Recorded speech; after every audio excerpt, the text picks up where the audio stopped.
Yo, yo, yo. What's good? What's good? It's Stormybman, and I am back, welcoming you to the Friday Night Chop Session with Stormybman for this Friday, August 25th, 2023. And this is number 214 in the series of Chop Sessions. We're calling this one Boxing 2023 and P4P, pound for pound. Welcome everybody out there. I hope that you've had a pretty good week. We are coming to an end of a work week for the likes of myself and others. And it's another fight weekend that we are fastly approaching. That's one of the things that really helps us get through our working schedule when we know that we have these boxing matches on the horizon, man. They roll around so fast, so quickly, that before you know it, you look up and it's another fight weekend just ahead. So we are ready to dive into another fight weekend, and we'll talk about the fights that are on the horizon for this weekend. We'll talk about some of the news that has hit the airwaves this week. I won't cover all bases because you got those out there who are a little more versed than Stormy in covering these matters. But the fact that it's boxing, it all matters. So we all have a role to play when we're talking about the sport of boxing. Some news is good, some news is bad, huh? But that's life, huh? What is life without the cycle of yin and yang, huh? Just keep on flowing. Let's see who we got in the building. We had a couple of people pop in right at the moment we went live, so we'll get a chance to see who those familiar faces are. We got the Queen's Shower Allah 77 out there with those channel emojis, which you know that I appreciate. How you doing this evening, Queen? Big homie Coop is in the building saying, peace and blessings, Sifu. Backsmack the like button, people. Class is in session, so please pay attention, and salute to all the family in the chat. We got Flawless Mentality and Black Excellence, hosted by Dr. Mark, saying salute to the God, the Sensei Stormybman, my brother of elevation, fam, and the gods and beautiful goddesses of the mighty LDBC Friday Night Chop Session family. Yeah. Who else we got? Woke is in the building. What's going on with you, Woke? Saying Stormy, salute OG, right back at you. Says smash that like button, family. Yes, 704 Joe out of Big Texas is out there saying smash the like button, please. It's free, and thank you. Thank you, 704 Joe. Much appreciated. And the rest of you guys are saluting each other as you come into the building. Universal Truth is back saying salute. What's good with you? Just Do Boxing is in the building saying, Stormy B Man, salute Sensei, OG, respect to the chat fam. 100. Yes, sir. Glad to see you out there. Just Do. Hope you and the family are doing well. Miss Just Do and the new Do. How about that, Just Do? That, Stormy come up with his own terms, don't he? The new Do. That's the little dude. Yeah! Man, listen. When you got it, you got it, huh? Yeah. What's good, huh? Yeah, man. So we're coming into another weekend of boxing on the horizon. The heavyweights are stepping back into the arena in 2 cards.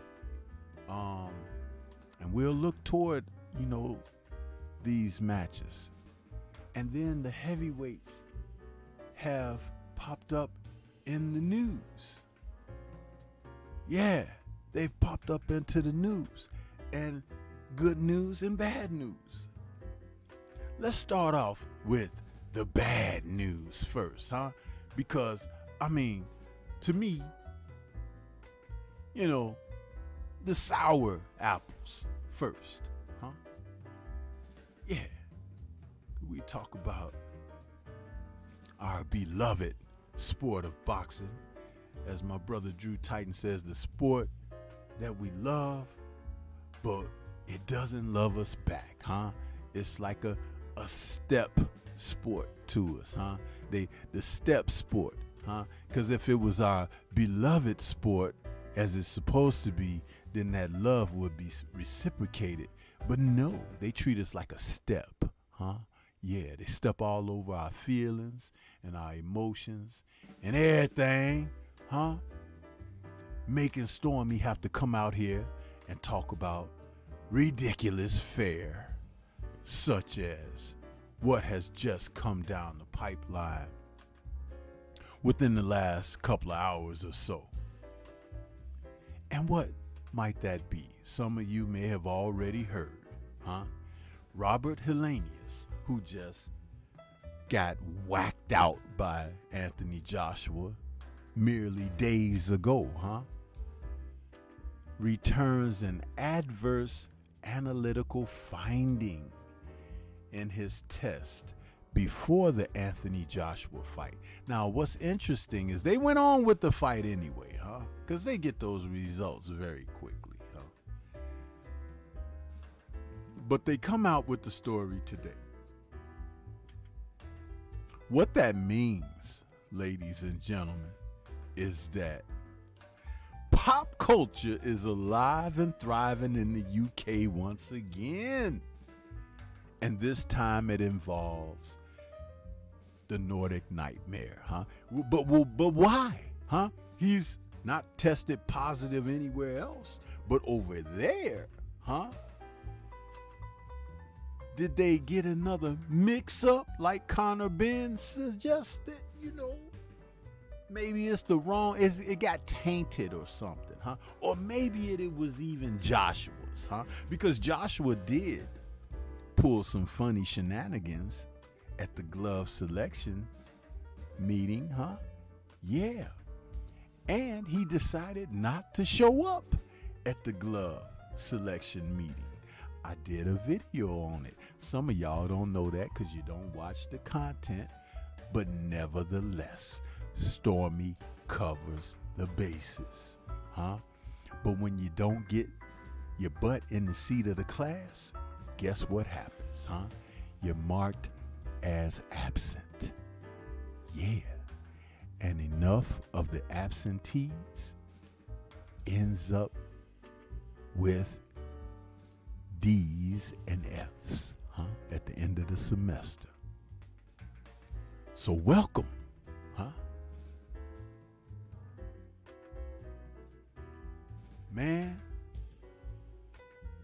So what I'm thinking, you all, just as I did my Alicia Baumgartner video, huh?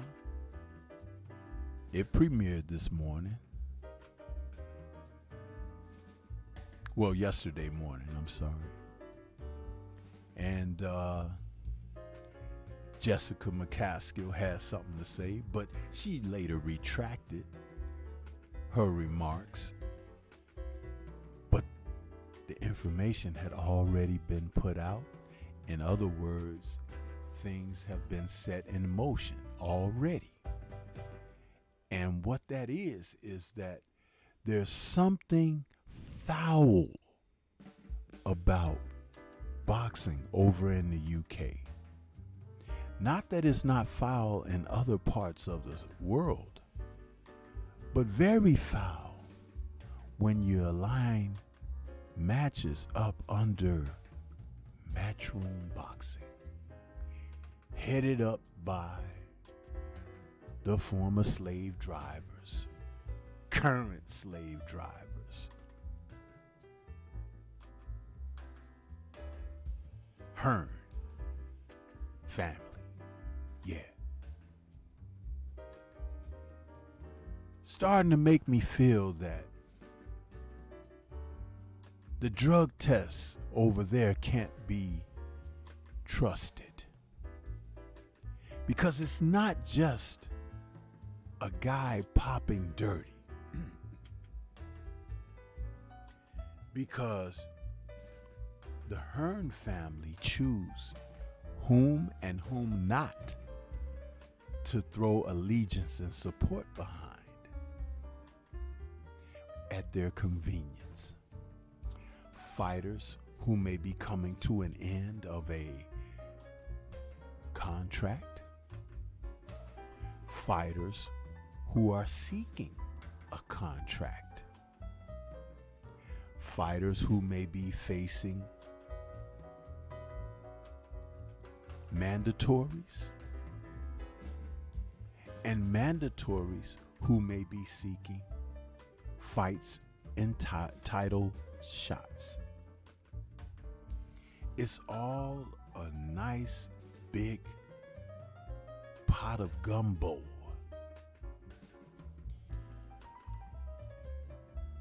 WADA, VADA, UCAD.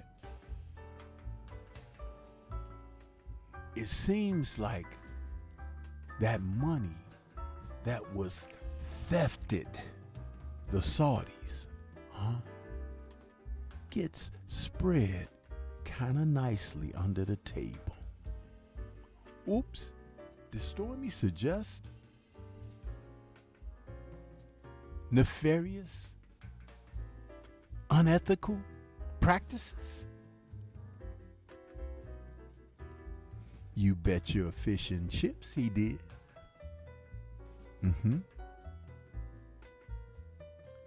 But according to Boxing News 24.com, an article written by Jake Tiernan just a few hours ago says that Matchroom is reporting that heavyweight Robert Helenius, who's 32-5 with 21 KOs, has returned an adverse analytical finding from a VADA conducted test taking a day before his August 12th fight against former two-time champion Anthony Joshua at the O2 Arena in London, England.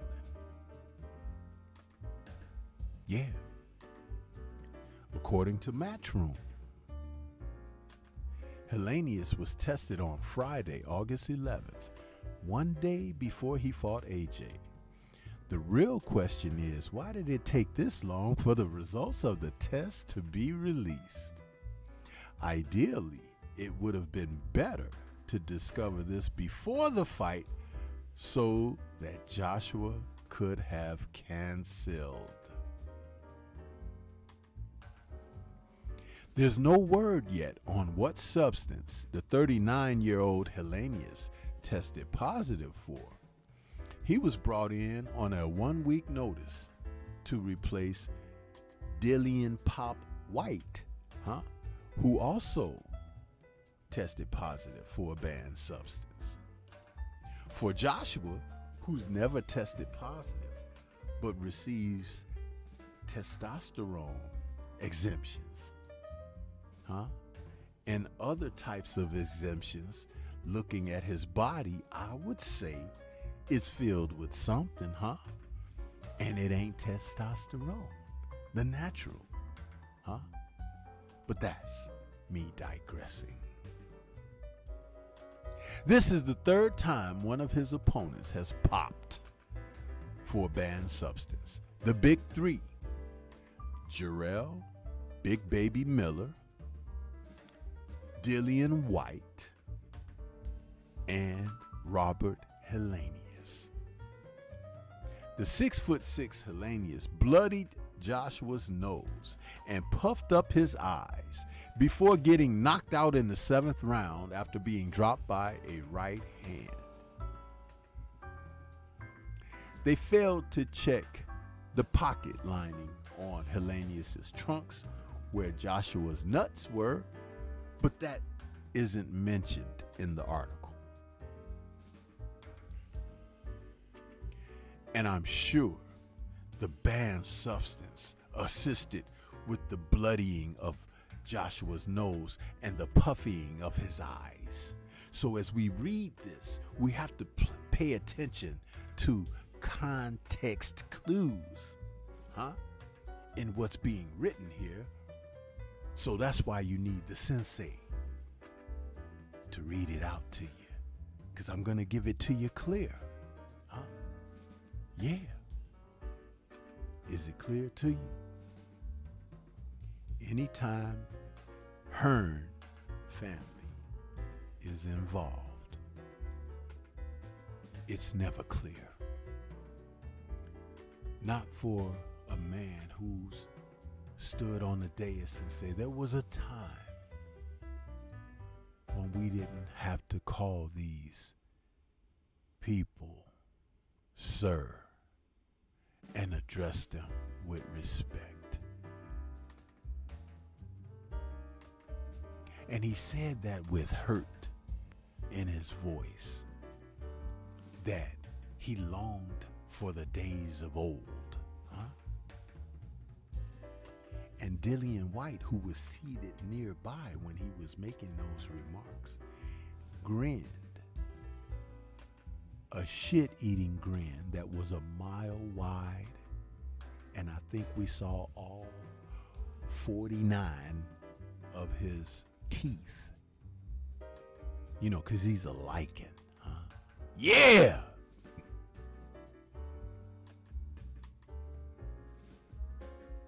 But I digress. Joshua took criticism for the punishment he took and how timid he looked against Hellenius, a fighter that Deontay Wilder knocked out in the 1st round last year in October. Now, at least Joshua's fans have an excuse to blame his poor performance against Hellenius on. Really? Let's read on and find out what the hell that is. Boxing fans on social media are having a field day, pointing out how Joshua's opponents are getting popped left and right for banned substances. Listen closely, people. Listen closely. If you're a fighter that is hoping to get a big money rematch with Joshua, you could see why they would take the gamble of cheating, because if they win, they'll set themselves up for life with a lucrative rematch.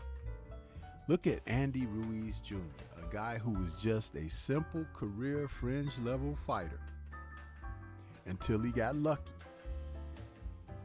knocking out Joshua in the 7th round in June 2019. With that win, Ruiz fought Joshua in a rematch and made millions from the fights. Ruiz Jr. now reportedly had a net worth of $10 million, and he only rarely fights. He doesn't need to fight often like other fighters after getting massive money in a rematch with Joshua. When there's a chance to make millions fighting the heavyweight money man Joshua in a rematch, it's understandable why a fighter would want to gain an edge. Really? What edge was Mr. Hellenius going to gain? I don't understand. We'll see how the positive test impacts Hellenius' career, if at all. The official statement on Robert Helenius, released by Matchroom, goes as thus. You can find this on Boxing News 24's page. Today, the Voluntary Anti-Doping Association, VADA, has informed Matchroom and the British Boxing Board of Control that Robert Helenius has returned an adverse analytical finding as part of a random anti-doping protocol. Helenius was voluntarily tested on Friday, August 11th, before the heavyweight fighter's defeat by Anthony Joshua in London on Saturday, August 12th. The result was made known to Matchroom today. That's bullcrap. They knew that before today, people. Matchroom defers to the relevant regulatory authorities on the next steps. We vehemently continue to support voluntary anti-doping testing. We are committed to promoting a clean and fair sport for all athletes. We will not be making any further comment. Well, why did you all tell us about this bullshit? Huh? Because the fight is over and done. Helenius is in his familiar place, the body bag, huh? And Joshua is in his familiar place, the blue oyster, huh? So it really isn't relevant to anything at this time. But the news that Mr. Deontay Wilder released recently, within the past 24 to 34 hours, the deal for a fight against Anthony Joshua may be near complete. Now, what does that mean? And what does it have to do with the cost of tea in Zili Zhang's house? Well, I'll tell you.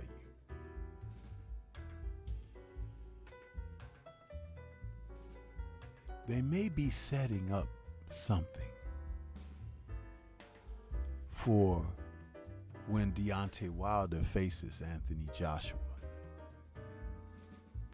I would like to know that they were talking about, though that they were talking about a 2-fight deal. The first fight and then a second fight possibly in Africa. But if the fight goes like the bout that took place between Spence and Crawford, where it's extremely one-sided, it's going to be a tough sell for a rematch, even if in Africa.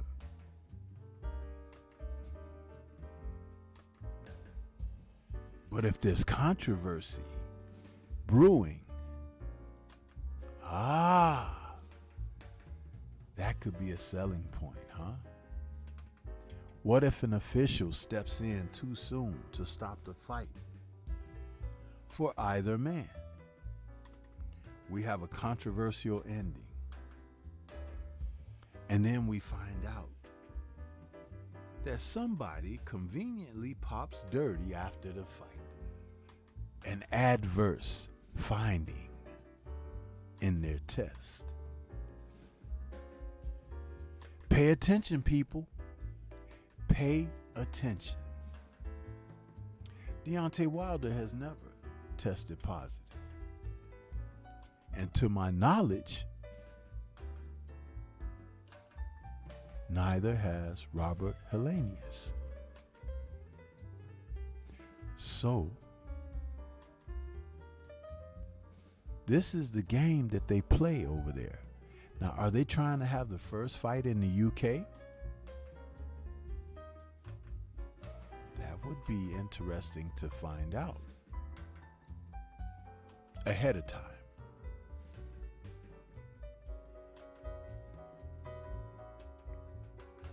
the last time Joshua was asked to comment on the future fight with Deontay Wilder, he gave some ridiculous remark about his back and carrying the weight of the heavyweight division.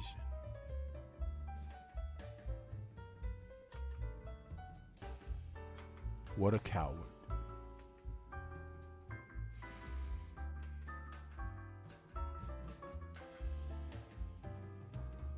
I don't know that this fight happens. And it has nothing to do with Deontay Wilder. But it has everything to do with Ed Hearn. Though the money that would be guaranteed the fighters are strictly paid to the fighters, the Hearn fam, with their unethical practices, may not be able to stand watching AJ receive a lion's share of a purse that he could only dream of outside of them. So they may stand in the way of it. AJ very well may even pop dirty himself. You can't put nothing past these people. But that's more than likely unlikely, because if you remember, Hearn fam admitted that he has signed a lifetime contract with them. Lifetime, people. Lifetime. So, and they don't do straight up business, but they've straight up done business with everyone except Deontay Wilder. And that has been with more direct purpose than not.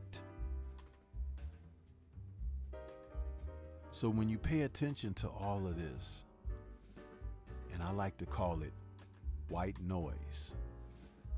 Yeah, Stormy needs to coin that. The white noise, huh?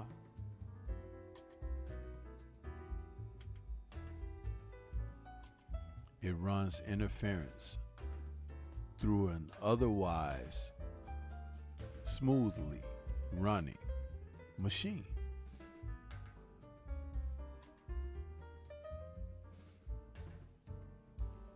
But there's nothing smooth about what Hearn family are doing. Nothing smooth.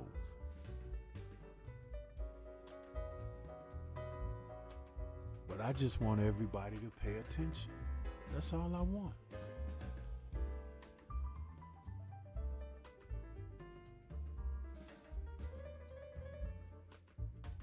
I noticed that the chat is still solid, but no conversation is taking place. Why is that, my people? Why is that? Is there something wrong? Has someone's feelings been hurt?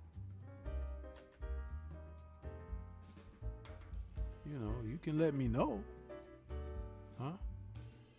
You can let me know.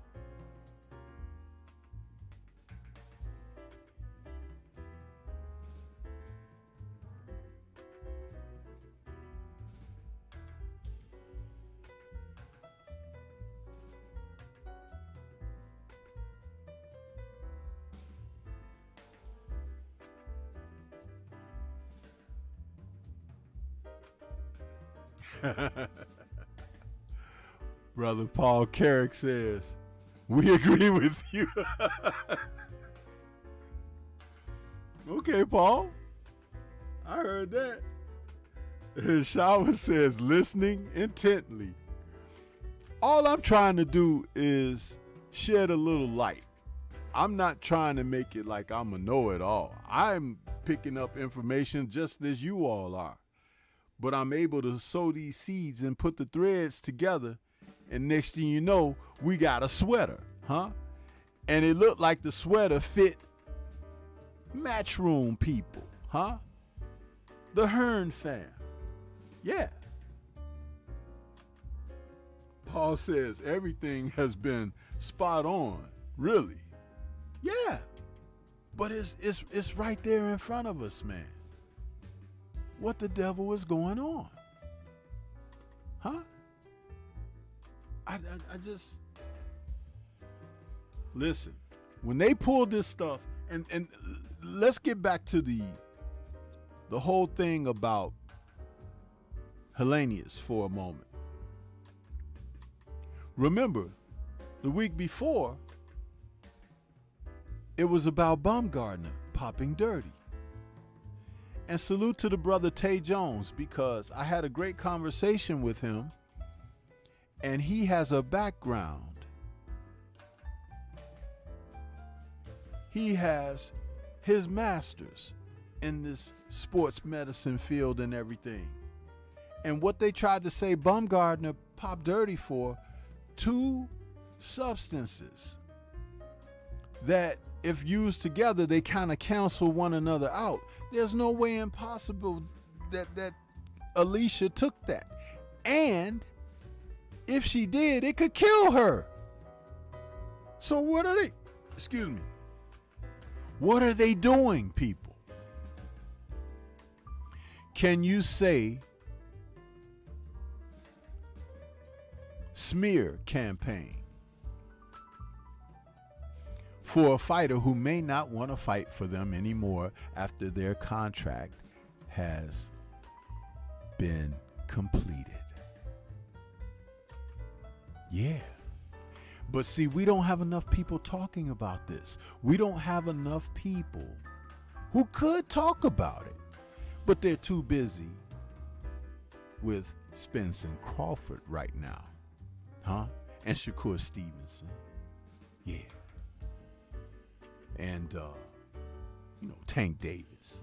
Stuff like that, But what have I always said, people? The integrity of the sport. And the people who participate in the sport, the fighters.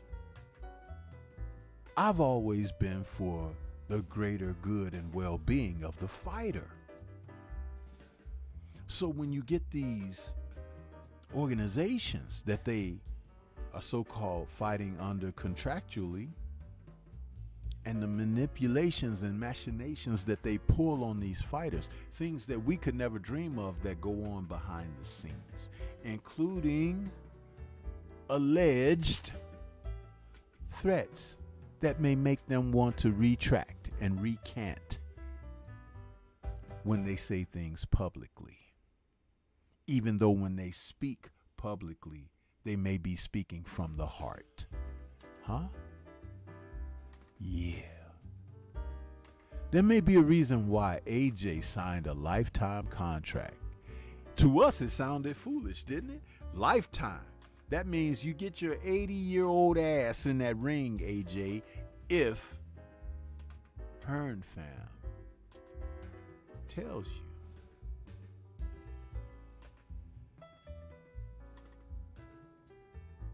Listen, man.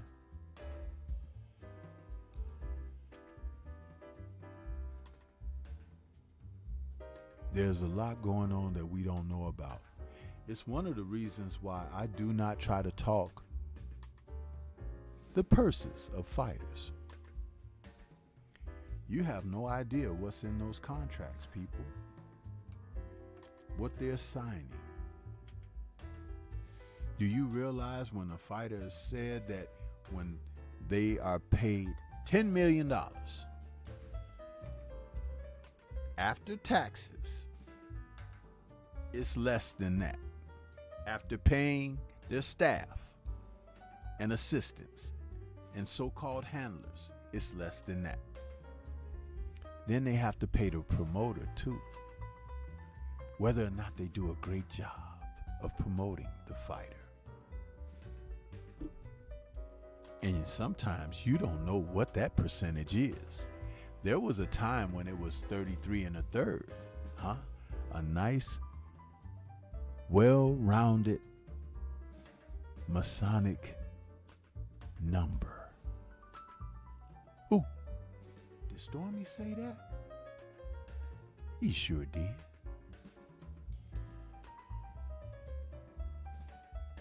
That's right. Shower, crack the whip. Huh? Yahweh, what's good with you, brother? See, when we talk about these things, you have to put the dirt in the pot too, huh? You can't just get roses. Because the roses come out of the soil, and the soil has to be tended to correctly.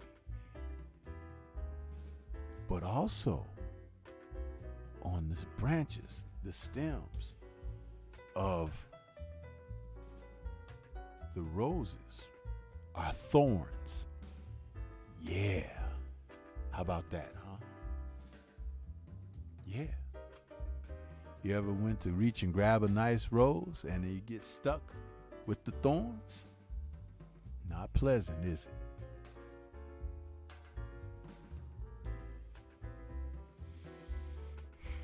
There's so much, people. But I've tried to encourage my fellow brothers and sisters in the community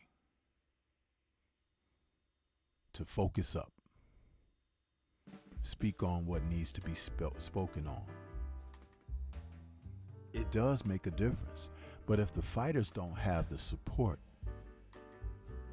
the backing, the people really asking the real questions, then they feel helpless.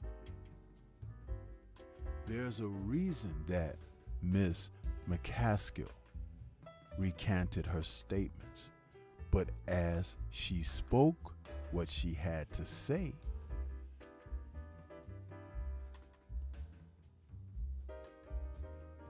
she dropped an F-bomb. Not that ladies don't drop F-bombs. But one thing I know about ladies, when they drop an F-bomb, that's in the affirmative of their articulation. It's like a punctuation.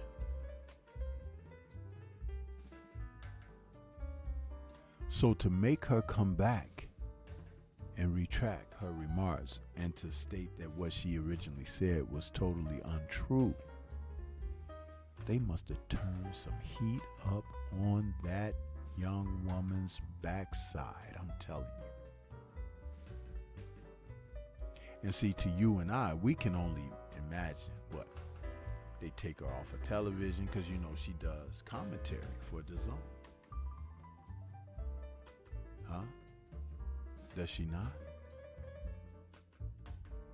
And when's the last time you seen her in the ring?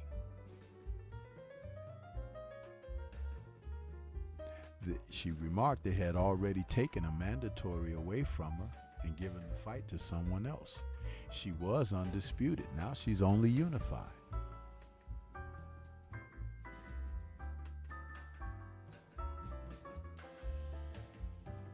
So any type of extra deals and endorsements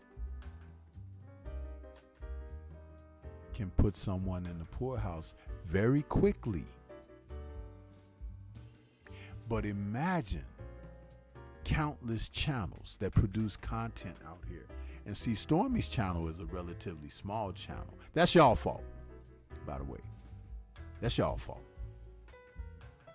But there are channels much larger with hundreds of thousands of subs. But if they talked about what they're supposed to talk about, then maybe Miss McCaskill didn't have to recant what she had to say. Because the sentiment, the vibe of the people would have been so strong. But they count on you not being there for them. That's why they give these bad decisions in matches, because you don't do enough of what you can do to counter the corruption. But I want you to understand your role.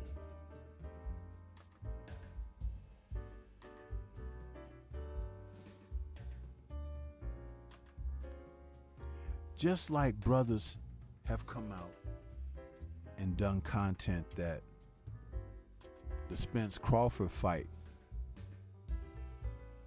didn't do 1 million buys, and they came at the people, you know, that may have streamed it, those who didn't buy the fight or whatever, the cheaters. You're always going to have those.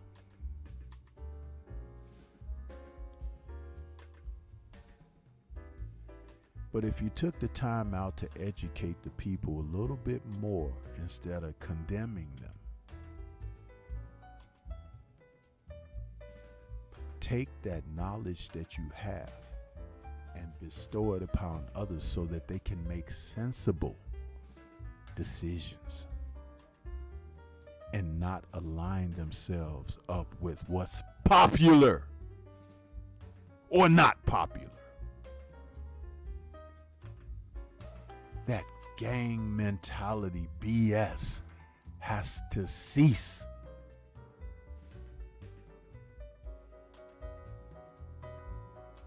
I wear blue. You wear red. One of us will soon be dead. Huh?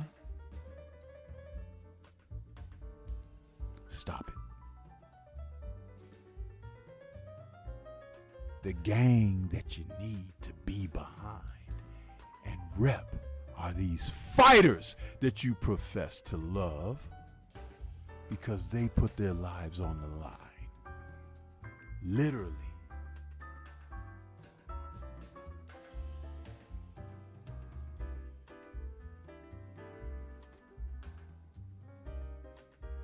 I say these things with passion because you can make a difference.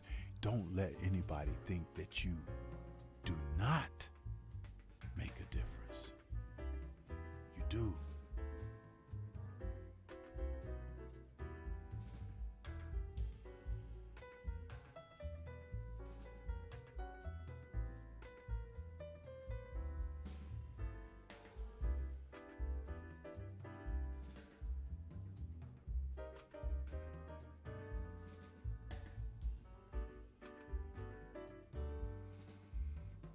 Shower says, say that, Sensei, on target. Universal Truth says, facts. Yahweh says, 100.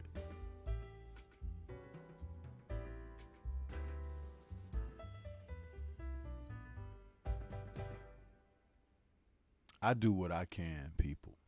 I really do. I do what I can. And I've always spoken about leading by example. But if I don't have enough eyes on my example,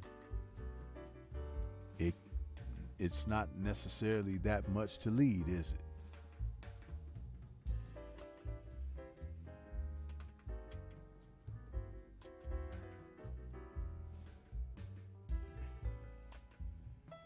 Just something to think, food for thought.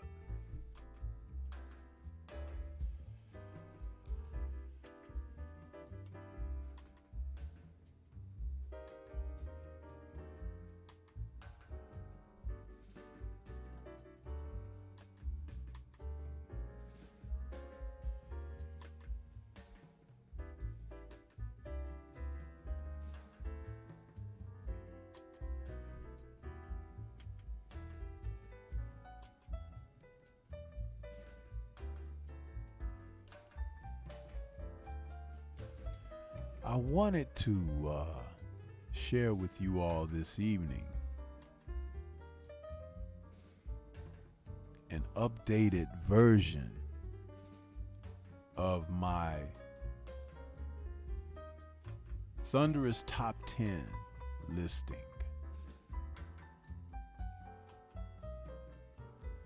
And I wasn't certain if my graphic would come out properly. If it doesn't, I may have to make a live adjustment for it here on the air.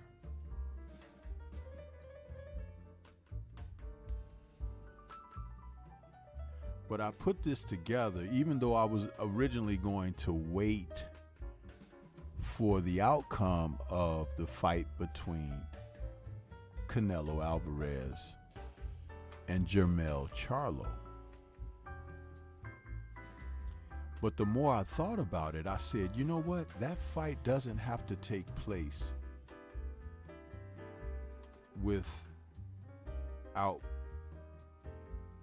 it doesn't have to take place first for me to express my sentiment of the Thunderous Top 10. And I'm going to give a little bit of an explanation as to why, but I want you guys to take a look at this. My updated Thunderous Top 10 for 2023. Notice I haven't talked about it in a few months, and there have been some significant changes here. DLP, I see you out there. Salute to you.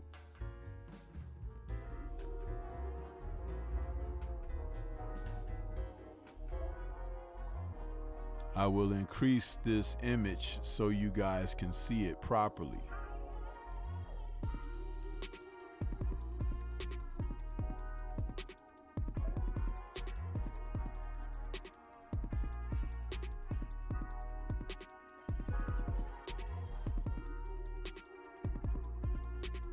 All right, just give me a moment.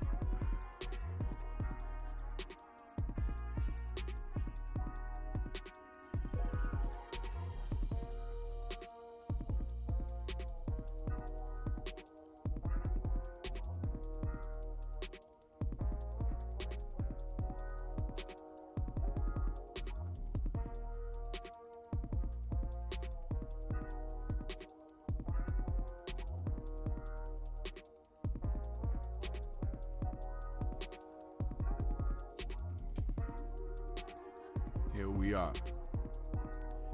This is my new Thunderous Top 10 listing. And what we have from the bottom working up to number 1, Jesse Bam Rodriguez is still there, though he hasn't been active in a while. He's still there. At number 9, Shakur Stevenson. The reason why Shakur Stevenson is lower on this list than one may hold him in regards to his talent and abilities. If you go back to his fight with Consecal when he was still at 130, junior lightweight. When he went into that fight, he lost the title on the scale. Remember, he was a unified champion, 2 belts. He lost the title on the scale. And I was very,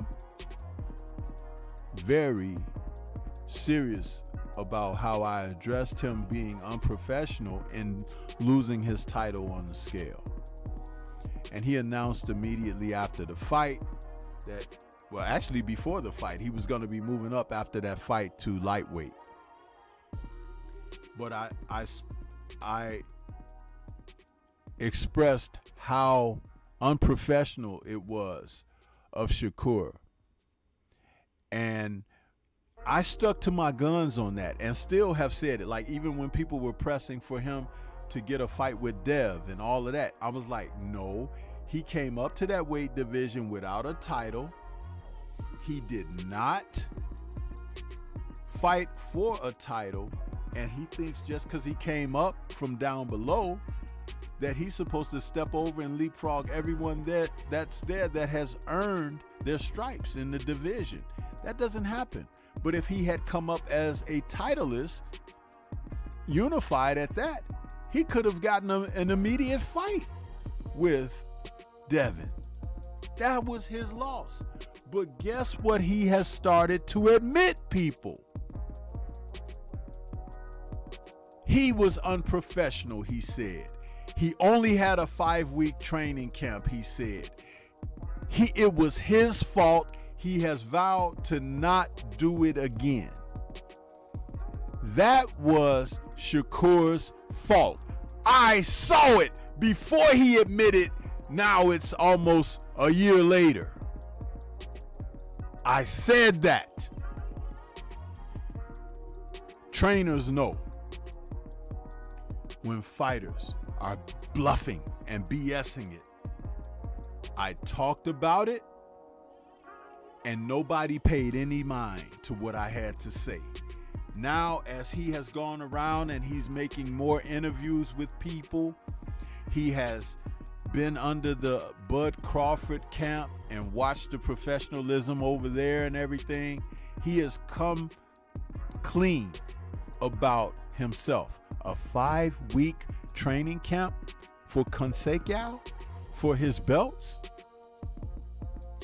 That was not enough time for him to get in proper shape.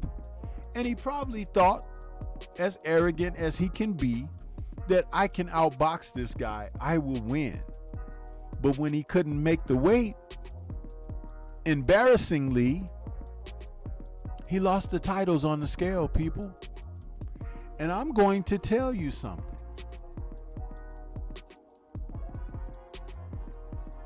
That's like getting knocked out. How is that, Stormy? Because he was careless. He was reckless. He was not prepared. And the only thing that didn't happen was he didn't get knocked out as a result of his actions or lack thereof.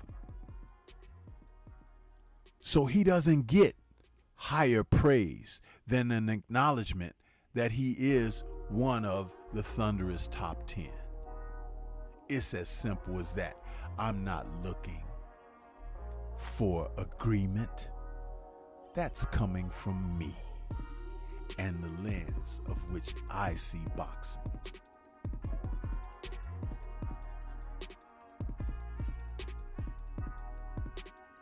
At number 8, we have Naoya Inoue. Now, why is Inoue so low on the list at number 8? Because he's going through divisions where 2 or 3 pounds separates guys. That's not a challenge. Until he really moves up somewhere between the 8 to 12 pound range, then I can start looking at what he did and has done and is doing a little more intently. But his knockout over Stephen Fulton has placed him in Stephen Fulton's place on this list. And he has dropped a peg or so on this list from my last due to someone being included on the list that I had removed. Now,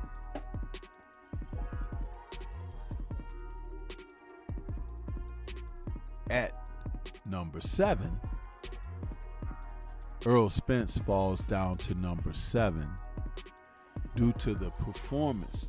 Not the fact that he lost, but his performance. It was bad.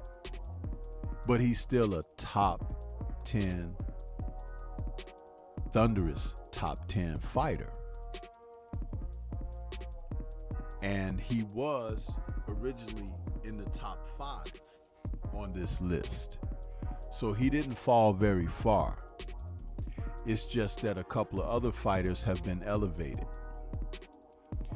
Now, one of the fighters who is probably going to remain right here in this position at number 6 is Gervonta Tank Davis. Tank Davis,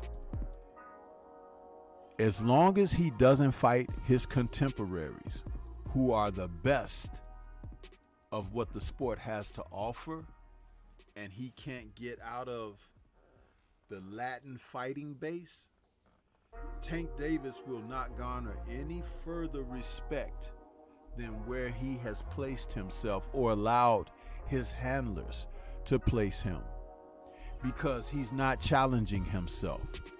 He's just raking in money. He's playing it safe, so to speak.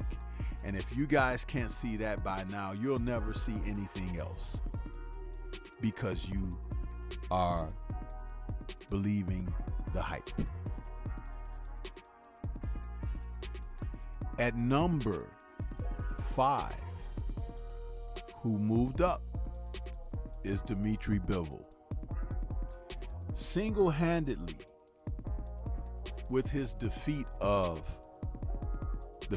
the ass of boxing,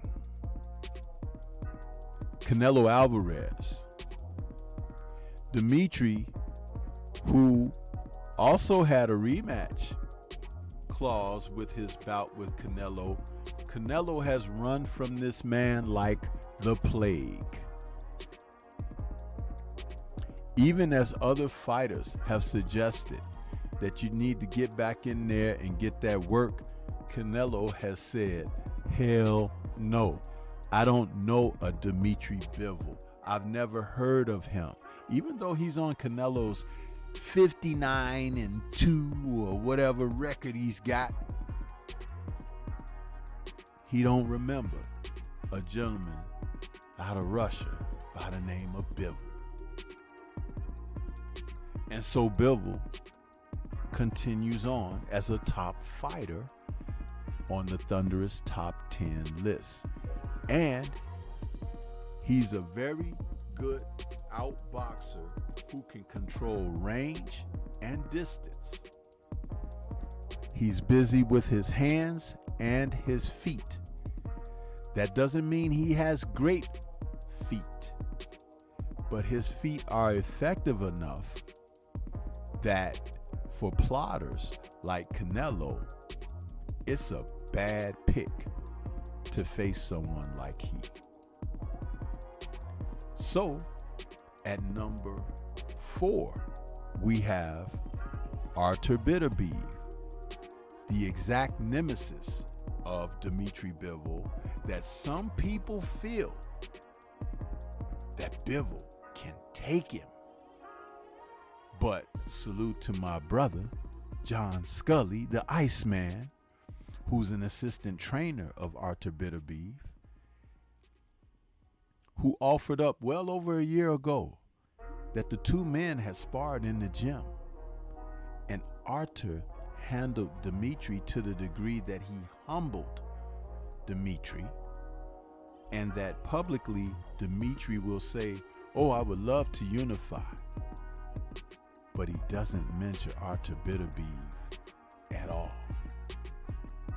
And they're both Russian, but nobody's rushing for the fight, huh? And there's a reason for that. But there are people out here who are blinded.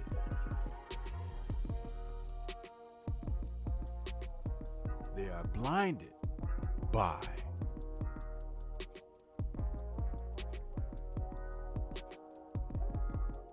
the fact that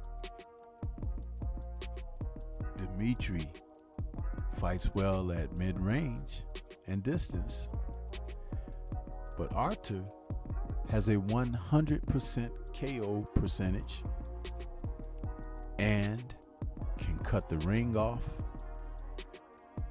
and is durable, well-conditioned, patient, and an assassin at every waking moment.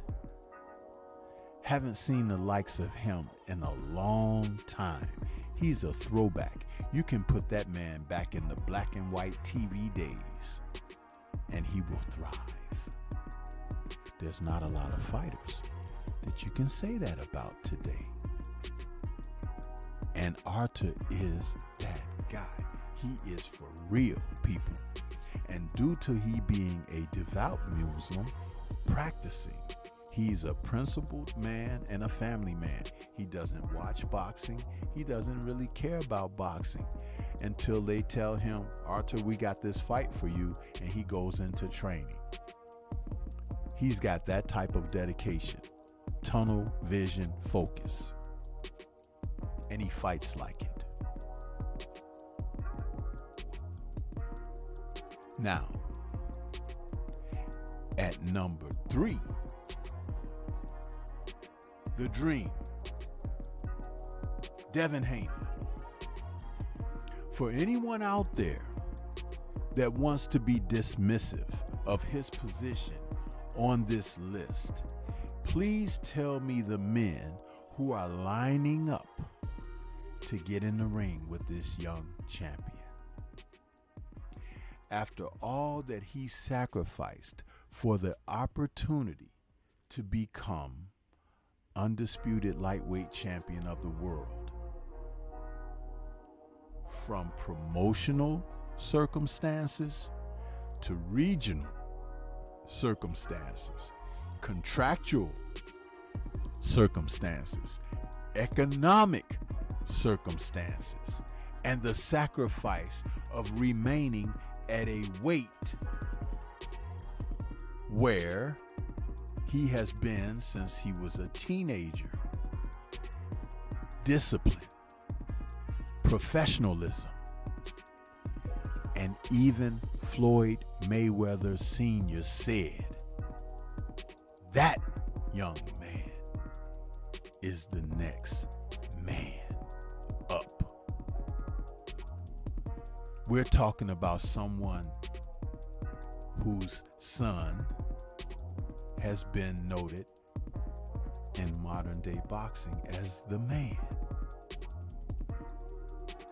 He never said certain words, but when you pay attention to what's being said, context clues, people, you begin to hear the silent flute, the information that goes over many a head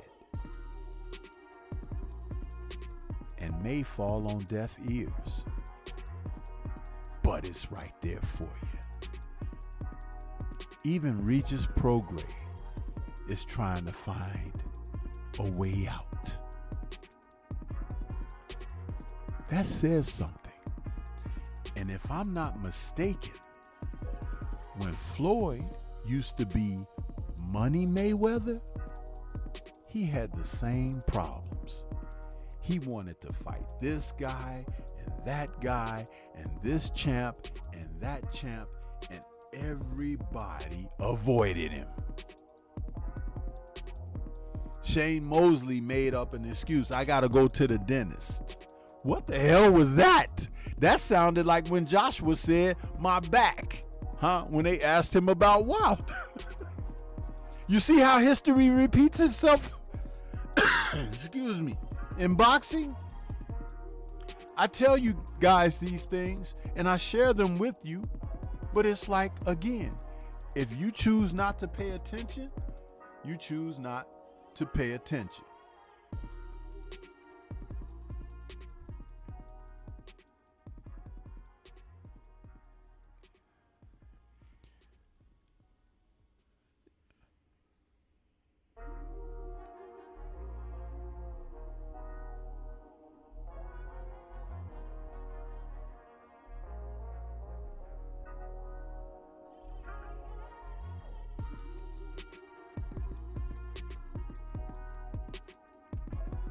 Champy, I want to ask you a question, and I would like an answer.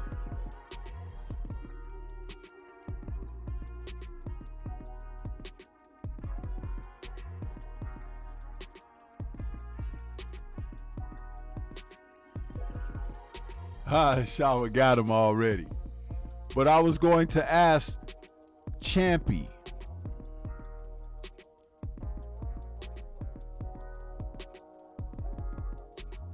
Why is it when I started talking about Devin Haney that you felt compelled to come in here and say something?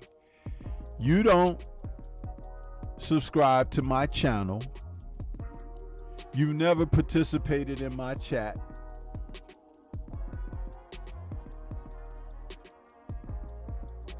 Okay, Shaw, appreciate it. You don't participate in my chat, but you come in here. The one thing that I do not tolerate is someone spamming my show. But you're more than welcome to express and articulate your thoughts about what your position may be. Now, I don't know what your position is. Maybe it's bending over, and allowing someone like Canelo or Loma, to wax that ass. I don't know. I don't know you. I don't know you like that, and don't want to know you like that. But you could try to speak on the level, but understand that when it comes to this boxing talk, there are depths and levels that you may not be able to reach. And since you have a channel that says that there's no subscribers and no content, I take you as a troll. And trolls are not welcome on my channel. They're not. But people with sensibility who want to come in and try to learn something or have something very positive to share, the floor is open. But no coming in here with pom-poms and things of that nature, because Stormy don't operate that way. And I don't have patience at all. And I'm not a physician, so I don't accept patience. You follow me? So be a man and man up.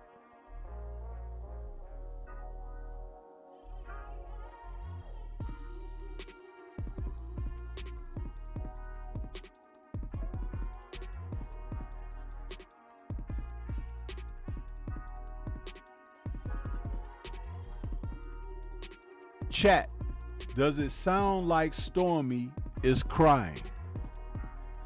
Does it sound like Stormy is crying?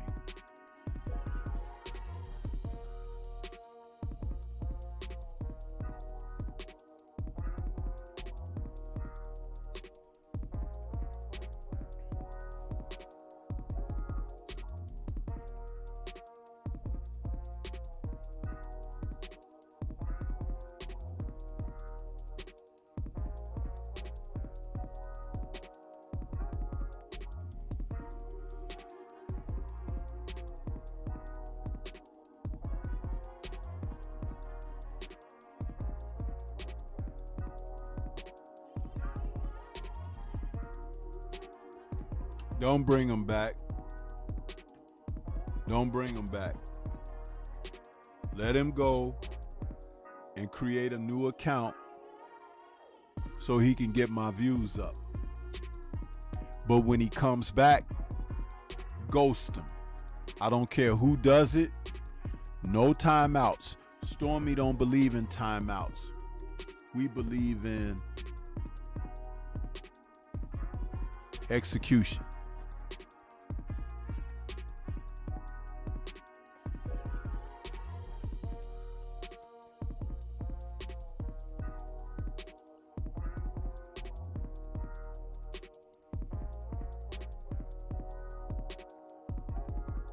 Now, to finish up what I was saying about Mr. Haney, the biggest sacrifice was making the weight at that weight of 135. So now he's going up to 140, where he could be a little bit more comfortable. But I don't think he will be at his best until he gets to 147. but boy, do I want to see him in some fights. And I think that the Prograis fight is a great fight for him as his initial fight at 140. Great fight. The Penguin, which is what I'm dubbing Regis, the Penguin, with those short ass Anita Baker arms.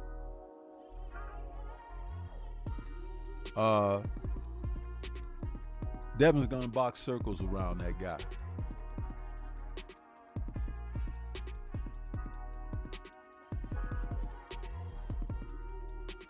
Yeah.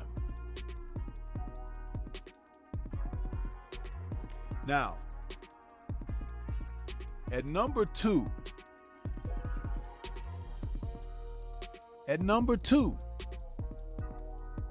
is a man that no one has had on their pound for pound list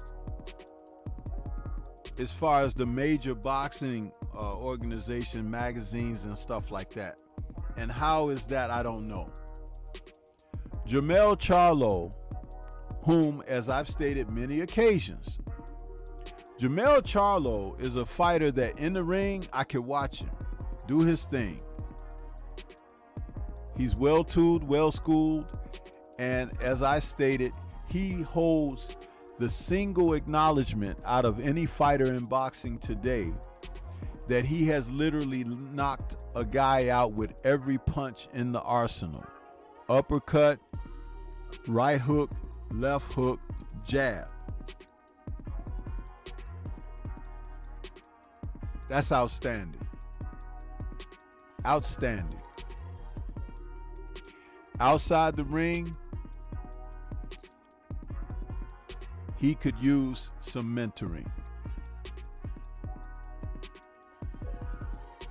Because the outside the ring weaknesses will eventually, as long as he fights quality opposition, will rear itself in a fight. Because it's about the mental. And if he can't get a grip and grasp on that properly, it's going to show up one day. It's not a matter of if, but it's a heck of a matter of when. And when, we never know.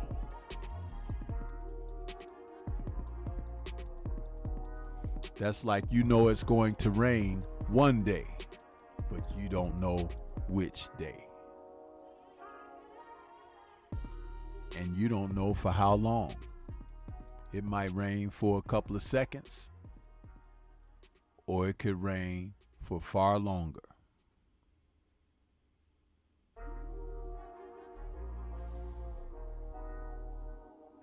So, number one, he has made a reappearance on my list. I had removed him off of the list, and I have to take a moment out to acknowledge my wrongdoing in removing him from the list, because he's the type of fighter that myself, my brother Scrapbook Boxing, and Curtis Anderson have referred to as a throwback.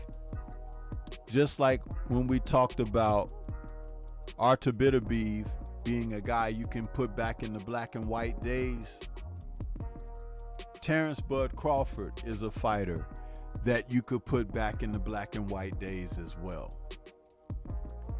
And I acknowledge my wrongdoing in emotionally removing him from the list, because I was upset with some things that were going down during the times of negotiation of fights and stuff of that nature. But I never thought ill of his abilities. And now that he has had the success in the fight of his life, he's getting acknowledgments, and he's getting a chance for people to get to know who he is as a person.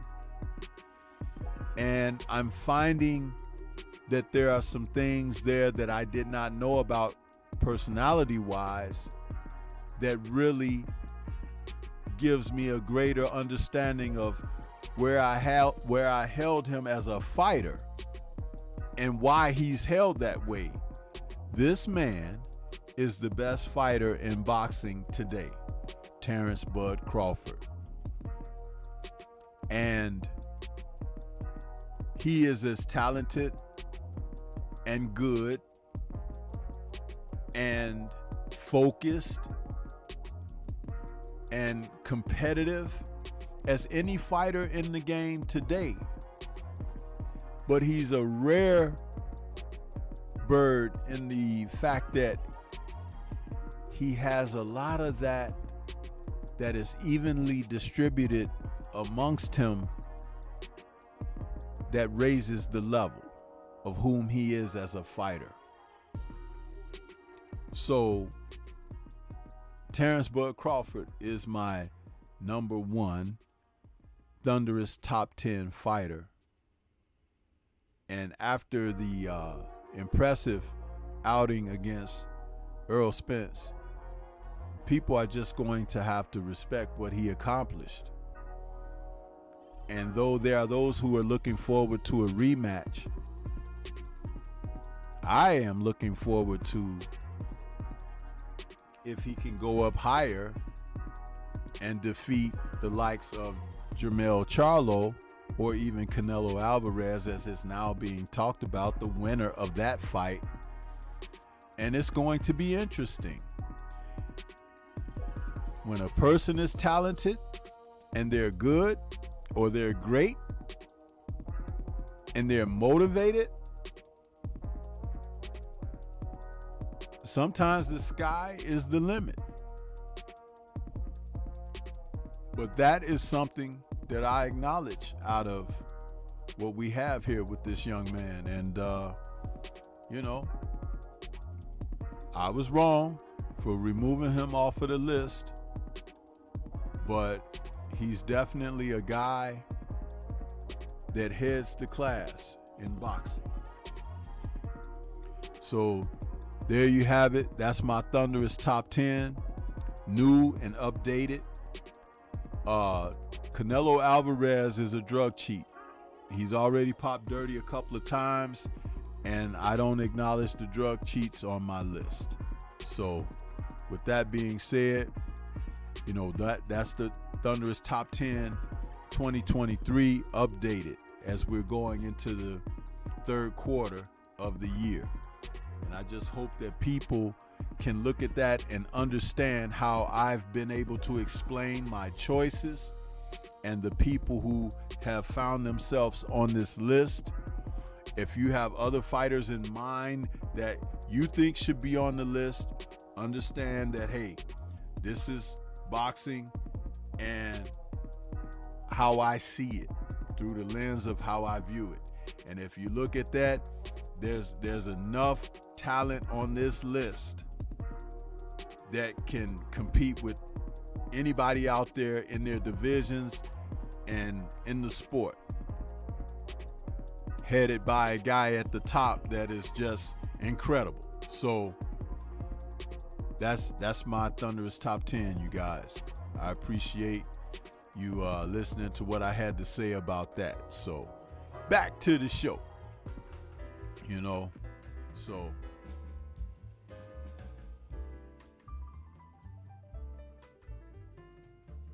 let's see where we at now. Shareable says 100 pound for pound. Bitter Beef versus Bud would be a banger. Bitter Beef is too big for Bud. He's at 175. Shareable, you just want to see Bud killed. Yeah. She says, I can appreciate the list, and I am glad EJ didn't fall off. No, because he suffered a loss, he doesn't fall off.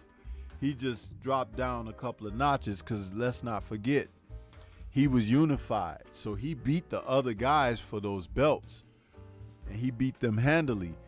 And Bud beat him handily, which gives me, even though some people don't believe in the triangle theory, I think Bud would have beat those other guys handily as well. The only one that I think will give Bud a different type of a fight simply because of his style of fighting is Keith Thurman. That would be one that would be a difficult fight for Bud because Thurman is highly intelligent. His skill set isn't on par, but his athleticism is on par. So there's some things there. And if they ever fight, I'll do a breakdown on that and let you guys know what I think about it.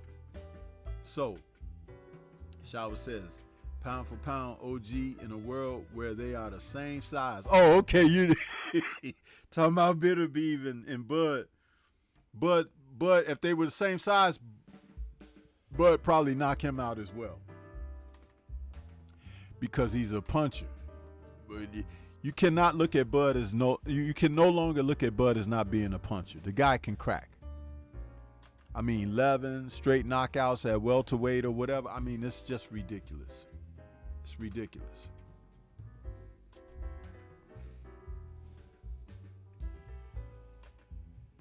Yeah. Shamar Rashawn Shalom is out there saying salute to the sensei. Salute to you, bro. Appreciate you stopping in. So, yeah. But those are, the Thunderous top 10, man.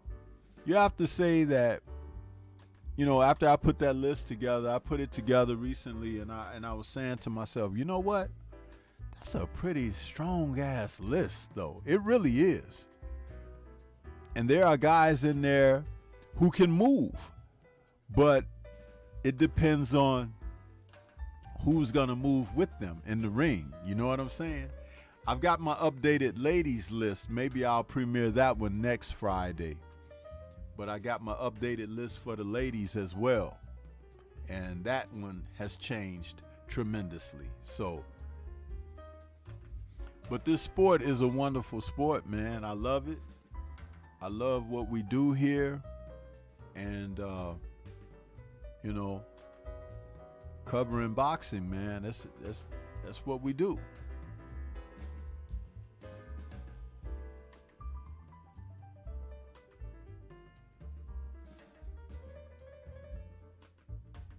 Yeah, Yahweh, you didn't know that? I have a ladies' Thunderous top 10. I do. I have a ladies' Thunderous top 10. And it has changed tremendously. I could show you guys the current list, that before I changed it, because the new one, I'll just show you that next week. But, yeah.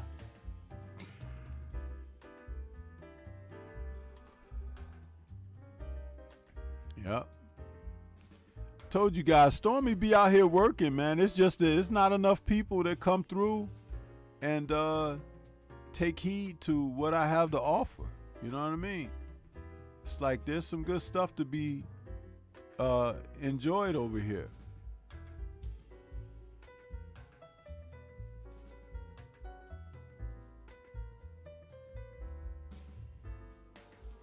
Yahweh, I personally, I don't think Alicia is a problem. I don't think that I don't think she has a problem. I think the problem is at Matchroom. I really do. And somebody need to smoke them folks out, man. See, we don't have any power promoters like Don King and Bob Arum used to be. These guys are in their 90s now. And these younger promoters, and Frank Warren, I don't know what the hell Frank Warren is on, man, but he's on like some kind of he's got some real feminine-like qualities about him when it comes to the boxing. He has men in his stable that should fight each other. They don't fight each other. He just keeps them on the shelf, like he pushes them out there like one of those bosses at the end of a damn video game. Pushes the guy out there to defend him, and you beat that guy, he push another guy out. You beat that guy, he push another guy out. But he's not sending his army out there to see where the smoke settles, and then he takes shots at everybody. He's a dirty guy. Don't like him. Shah was saying, yes, please show the current so we can compare. What you gonna compare it to, Shower? Huh? What you gonna compare it to?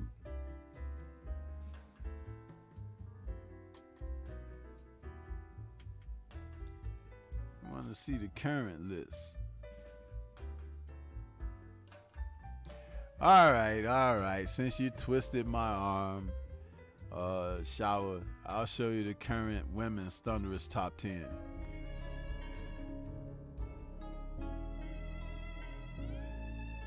This is my current women's Thunderous Top 10. Now, at number 10, you got Delphine Persoon. This is now this is not the new list, because the new list is all ready to go. I'll premiere that next Friday when I can have enough time to break it down. At number 9, we got Christina Hammer. At number 8, we have Michaela Mayer. At number 7, we had Erica Cruz Hernandez. And for those of you who remember that fight that was fought against Sinisa Estrada, that was a heck of a fight. But then at number 5, we've got at number 6, we got Sinisa Estrada. At number 5, Alicia Baumgartner. At number 4, we had Franchon Cruz Discern. At number 3, we had Amanda Serrano. At number 2, we had Katie Taylor. And at number 1, of course, we had the GOAT, Clarissa Shields. Now, this list has changed tremendously since this. And the last time I showed this might have been around the first quarter of this year or the last quarter of last year. But there have been enough moving and shaking that it's a couple of fighters on here that are not on here anymore.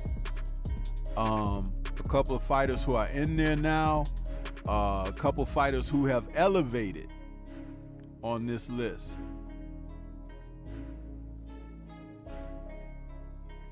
Yeah, Serrano, that's right. Shawa, I said, what did I say? I said Estrada, but that I meant Serrano. Yeah, got the Latin names mixed up. But yeah, but those,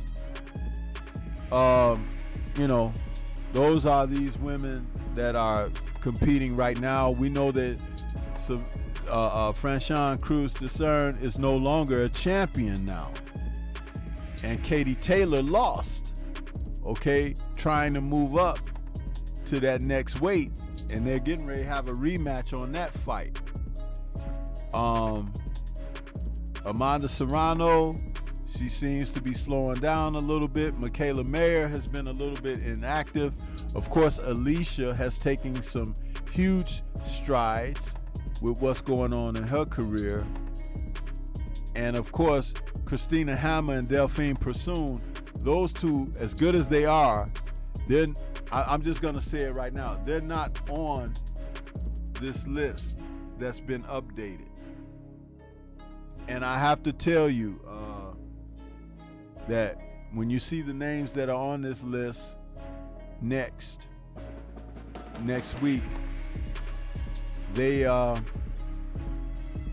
proven to be there. The one thing we could say about the women in boxing is that they go all out, man. They fight. They will challenge one another, and they don't know what it means to, be like, nah, I ain't doing it. They go out and they put it on the line. I have a lot of respect for the ladies of boxing. Very entertaining.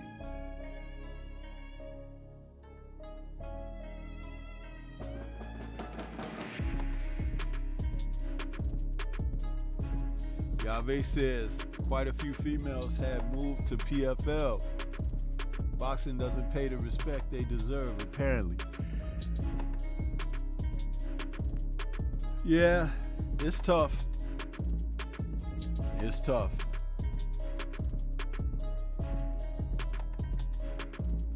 It was close, Shower. It was close. It could have gone either way, I think. But I will tell you that Chantel Cameron beat Katie soundly.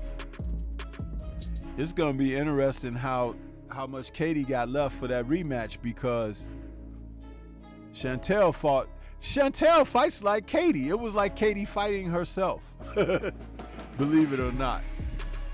But I clearly had that a victory for Chantel, even more so than Serrano.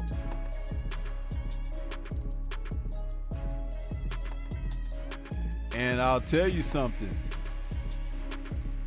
Serrano better be watching out, because Alicia is chomping at her heels, man. That would be a darn good fight right there. That would be like a Hagler Hearns of the ladies. To see those two women get in there and mix it up. That would be awesome to see Alicia and Amanda. Double A.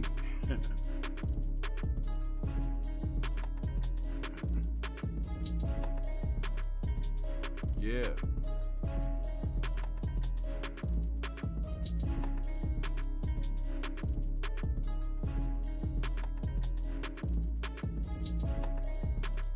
Yeah, see, Shower, what happens is, see, Matchroom, they put all these darn rematches in these fighters' contracts, because remember, Serrano got hurt in training or something, which delayed her fight rematch with Katie. So Katie took a fight with Chantel, and Amanda Serrano came back and fought someone else, but now Katie is in the rematch because she lost to Chantel. So it's like, it's crazy.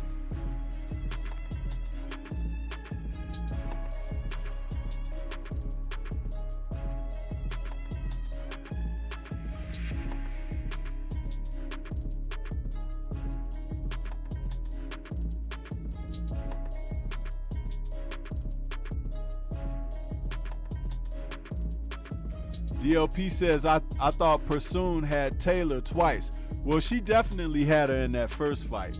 That was a straight robbery, man, because Taylor didn't even know she won that first fight. She had that look on her face like she did an Andre Ward after Ward got that decision over Kovalev that first time. She was like, yeah, you know. But I felt that Pursoon got her in that first fight. Definitely.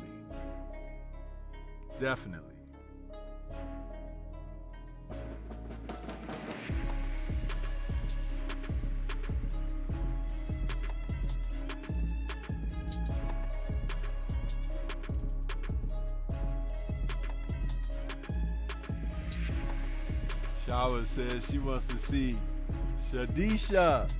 Listen, good fighter, but we need to see her in there with somebody, one of these champions. I would love to see her in there with Savannah Marshall. You know, I think Marshall gonna try to duck her. Yeah, staying away. You know.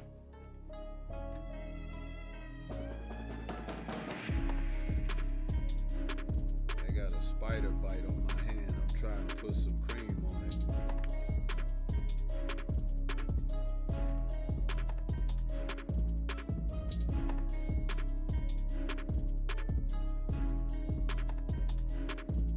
And maybe that Clarissa need to go and get in there with Shadisha, because she's talking about fighting men so much or whatever. Maybe Shadisha could set Clarissa's head straight, because that's crazy, you know. All this Clarissa, you know, I think she just scoring because she ain't got a man no more or something. She trying, but that ain't gonna make her, you know, inviting to some man the way she acting currently, because it's like, who want to be bothered with that mess?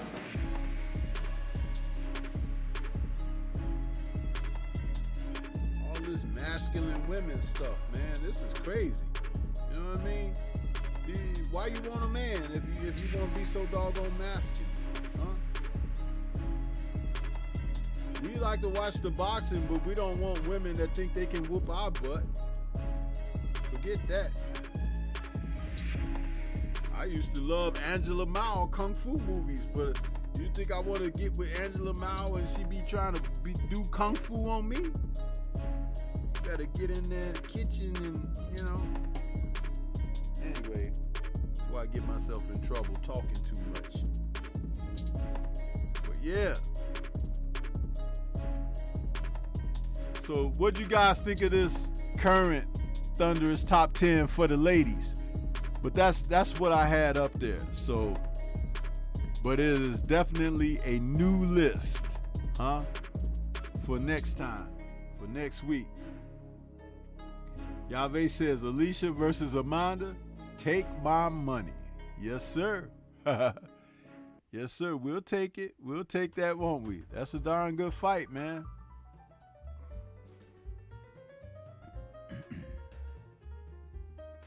Yeah.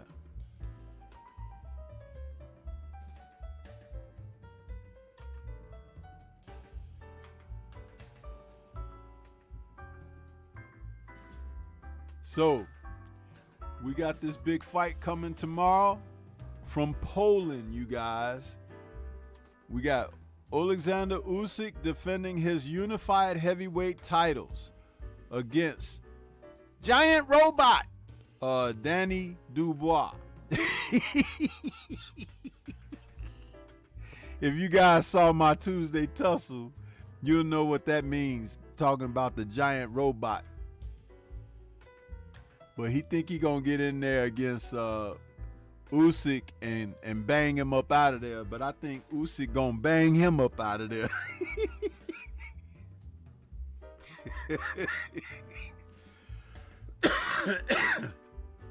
Yeah.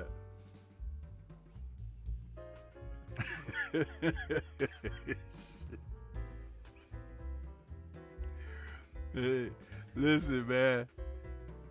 They trying to downplay that dude had a torn ACL. They better hope that he don't tweak that knee or something in this fight, man. Shawa says, don't do it, Sensei. Don't do it. Okay, I ain't gonna do it. But you know, I went in on him pretty well, huh?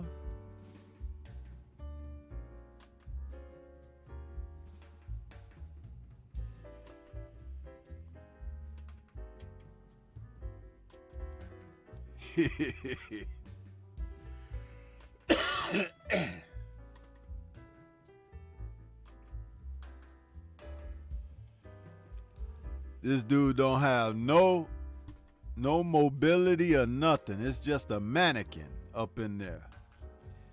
Usyk has the WBO, IBF, and WBA and the ring heavyweight titles. So he's got 4 belts. And they all gonna go right upside Dubois' head tomorrow. The fight is supposed to take place. The ring walks are estimated around 3 p.m. Central Time. That's Chicagoland time. If you're on the East Coast, it's about 4 p.m. and 1 p.m. if you're on the West Coast. So just be ready to tune in. But yeah, I expect it to be a good fight. But man, Usyk better, Danny Dubois better win the fight. If he don't win, it's going to be jacked up. But I'm expecting something, man. I'm expecting something. I think that card is going to start around 12 noon. So that's what it's going to do. It's going to start around 12 noon. Yeah.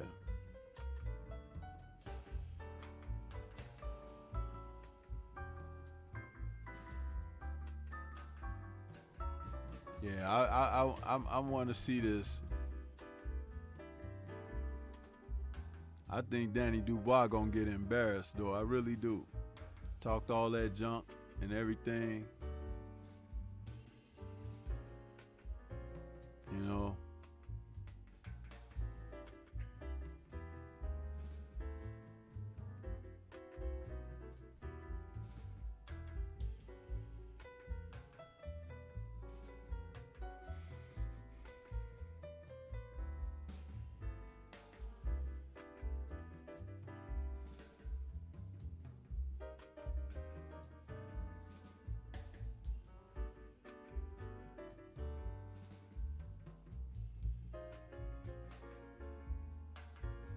DLP says Daniel gonna lose. I think it will look like Usyk versus Derek Chisora.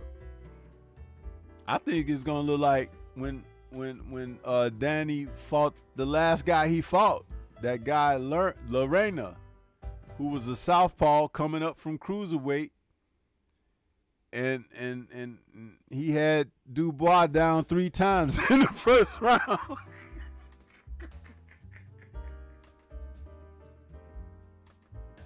That's what's gonna happen, man. Shoot, messing around with these folks.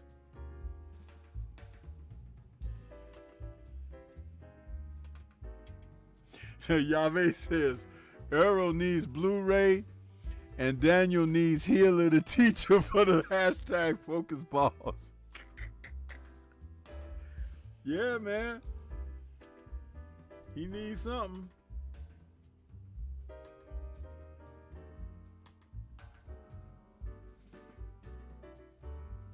He needs something.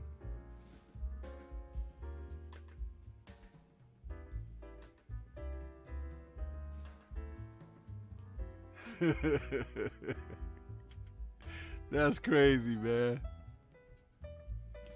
But we also got on ESPN the fight with Jared Anderson. Big Baby is coming back tomorrow night. And that's going to be interesting. He's going to be taking on this big dude from the Ukraine, Rudenko. That's an estimated 10 p.m. start for that fight. Efe Ajagba is on there. He's taking on a dude, Kosabutsky. And Nico Ali Walsh is fighting. You know, so we'll see. We'll see what's happening. But those fights will be on ESPN Plus. Yeah.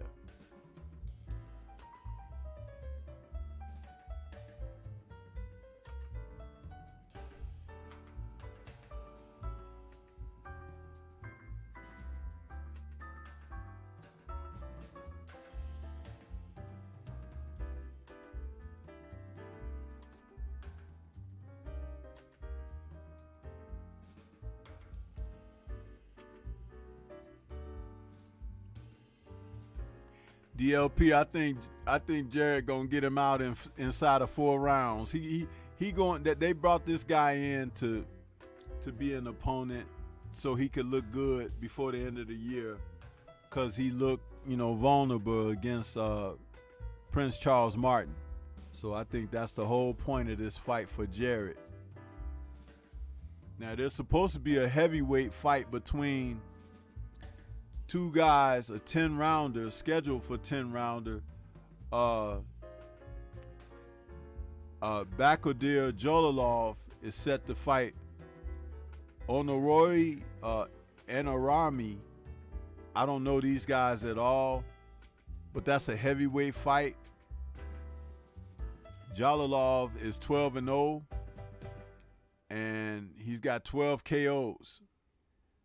The other gentleman is 20-2, and he's got 19 KOs. So they both can crack a little bit, but we'll see what happens in the fight.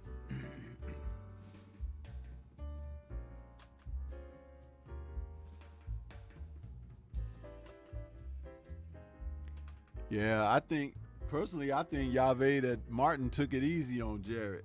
I really do believe that. But it is what it is. It is what it is.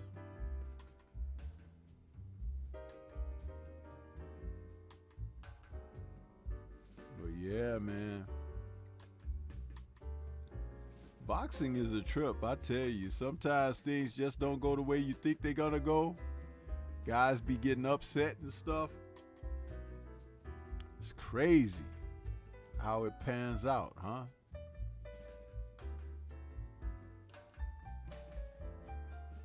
And speaking of my man Focus Ball, I think it's time to run my man Focus Ball's trailer here. Salute to the focus ball. Get ready to take your striking game to the next level with the focus ball. Dramatically improved footwork, timing, head movement, hand-eye coordination, reflex, and overall fight IQ. It's lightweight and extremely portable, so you can train every time, everywhere. When you don't have a coach to do mitt work, get a focus ball. When you don't have a heavy bag to hit, get a focus ball. When you don't have a sparring partner, get yourself a focus ball. And when you just want to have fun punching and kicking, get a focus ball. When you train with the focus ball, you train your eyes and your brain to read punches so that you can hit and not get hit, making this very simple device a must-have for all combat sports athletes and enthusiasts alike. So if you want to take your striking game to the next level, don't wait. Get the focus ball now.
Yeah, get you one of them focus ball, Danny Dubois.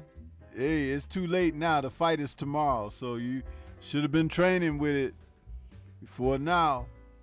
Healer could have helped you out. But seeing as how you're in denial, you got to suffer the consequences, brother. That's it. You got to suffer them consequences. So, but hey, man, I appreciate you guys all stopping in this evening. That brings us about to the end of the show. Thank you guys for handling that chumpy dude. You know, hey, he don't need to be around these parts. You know, got to take it out with the rest of the trash. You dig? There will be a post-fight show after the fights tomorrow. I'll come on and talk about what we witnessed, and hopefully we get a chance to witness some pretty decent boxing. But yeah, with that being said, there is a premiere video tomorrow morning, 8 o'clock, talking about Big Baby. And yeah, Shaba, right? That's a great name for him, Chumpy. But anyway, with that being said, we're going to get on up out of here. Shout out to the mighty LDBC. And we'll see you guys tomorrow on the post-fight show. Peace. Everybody have a great weekend.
to this day.